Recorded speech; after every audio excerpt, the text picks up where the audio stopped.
This presentation will be talking about the effect of globalization on poor rural female garment workers in Bangladesh. If you as a Canadian consumer have owned clothes from Nike, Joe Fresh, Giant Tiger, Adidas, H&M, or Canadian Tire, there's a good chance your clothes were made by poor rural woman worker in sweatshops from Bangladesh's garment industry.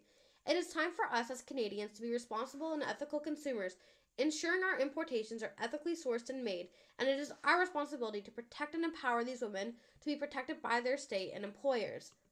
As a result of globalization and changes in the material economy, including demand from US and European Union markets, Bangladesh rapidly developed a garment industry with a labor force comprised of poor rural women. In the emergence of the garment industry, NGOs claimed that it was empowering to females as it integrated women into the formal labor market and export processing zones.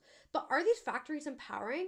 After further analysis, the work conditions and lack of social protection opportunity makes these sweatshops exploitative in nature, as they pay women below minimum wage, do not allow days off or maternity leave, and women are victims of violence in order to keep them to remain silent.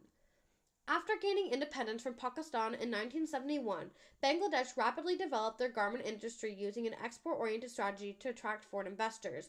Women who were cash poor came from rural areas to gain employment in this newly developed garment industry. Present day, over 90% of the 4.2 million Bangladesh garment workers are poor rural women.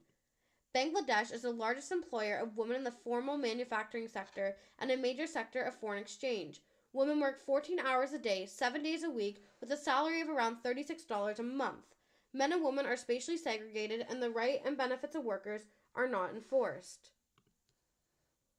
A fire at a clothing factory. 8 people have been killed in a fire at a clothing factory in Bangladesh. Most of the workers at the facility in the industrial district of Dhaka had already gone home for the night. It took firefighters more than 3 hours to get the blaze under control. The knitwear factory belongs to Tunghai Sweater Limited, who export clothing to many European countries, including the UK, France and Germany. After a deadly fire that killed over 1,100 workers in 2013, corporations have begun to raise awareness on the need for structurally sound buildings. However, there needs to be more done. Canadian chains including Walmart, The Bay, and Giant Tiger have joined the Alliance for Bangladesh Worker Safety to improve safe working conditions. Loblaws, Adidas, and H&M signed to the Accord on Fire and Building in Bangladesh, which is defined by the International Labour Organization as a legally binding agreement enforcing elected health and safety committees. The Canadian government became involved with the ILO, donating $8 million in technical support to safety buildings to prevent future fires. Although these companies support the increase in safety standards, abuse and exploitation are still occurring, and the issues of class and gender prevail, with these goods still being purchased and used to capitalize off of.